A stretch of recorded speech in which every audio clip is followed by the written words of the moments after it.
আমি এই যি বঁটা আৰু আন এগৰাকী ব্যক্তিক আমি প্ৰদান কৰিছোঁ জীৱনজোৰা সাধনা বঁটা, কিন্তু শাৰীৰিক অসুস্থতাৰ বাবে তেখেত আমাৰ মাজলৈ আহিব পৰা নাই। তেখেতত ঘৰত গৈ অসম লাইভ 24 পৰিয়ালে এই বঁটাটো তেখেতক আমি ইতিমধ্যে প্ৰদান কৰিছোঁ। তেখেত সকলোৰে চিনাকি অসমৰ অভিনয় জগতৰ এগৰাকী পুৰুধা ব্যক্তি, অসমীয়া অভিনয় জগতক এক অনন্য মাত্ৰা প্ৰদান কৰা ব্যক্তি জয়ন্ত ভাগৱতী ডাঙৰীয়া। তেওঁৰ কাৰণে এটা হাত চাপৰি। শাৰীৰিকভাৱে সুস্থ থাকক, দীৰ্ঘায়ু হওক, আৰু তেখেতৰ এটা যি আমাৰ দৃশ্য শ্ৰাব্য আমি এক ৰেকৰ্ড কৰিছোঁ তেখেতক বঁটা দিয়া যি মুহূৰ্ত। গতিকে অসম লাইভ 24ৰ জীৱনজোৰা সাধনা বঁটা প্ৰদান কৰা অন্য এগৰাকী বঁটা প্ৰাপক জয়ন্ত ভাগৱতী ডাঙৰীয়াৰ দৃশ্য শ্ৰাব্য আমি আপোনালোকক দেখুৱাবলৈ আগবাঢ়িছোঁ।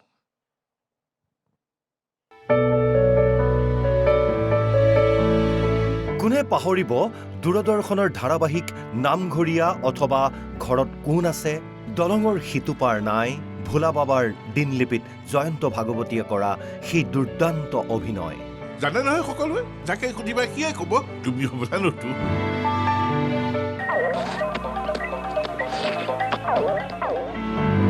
শ্বিলঙত জন্মগ্ৰহণ কৰা জয়ন্ত ভাগৱতী অভিনয়ৰ আজন্ম প্ৰেমিক। যোৰহাটত শৈশৱতে মঞ্চনাটত প্ৰথমবাৰলৈ অভিনয় কৰিছিল ভাগৱতীয়ে। মাতৃ প্ৰয়াত মনোৰমা ভাগৱতী আছিল অধ্যাপিকাৰ লগতে এগৰাকী অনাতাঁৰ শিল্পী।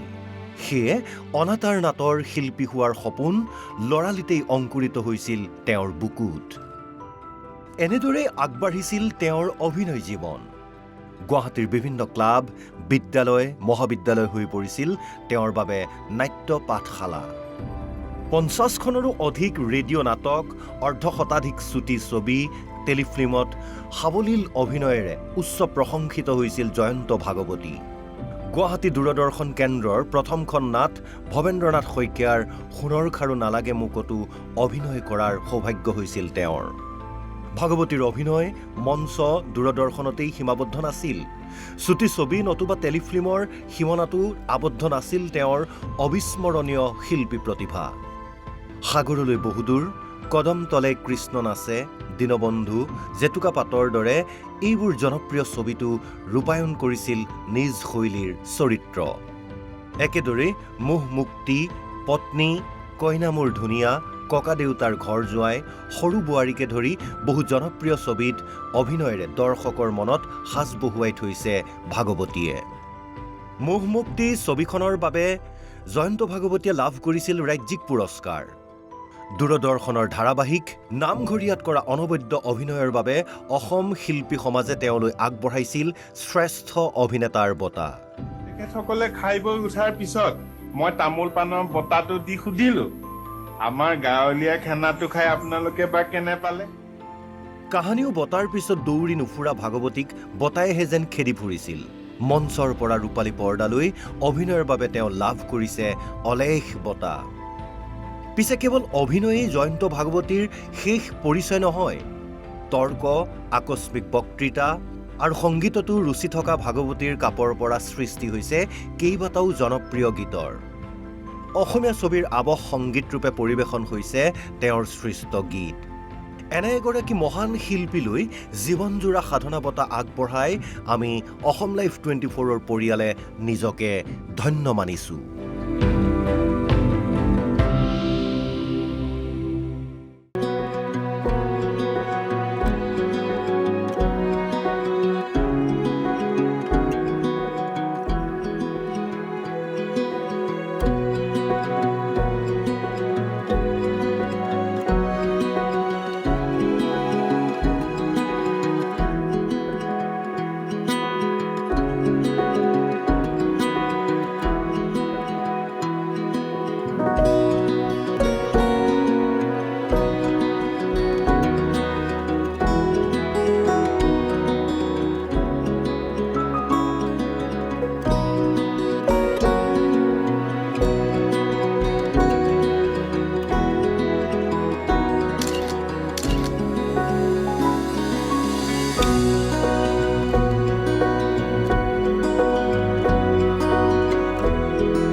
আজি মোৰ কাৰণে সঁচাকৈ এটা বৰ আনন্দৰ দিন।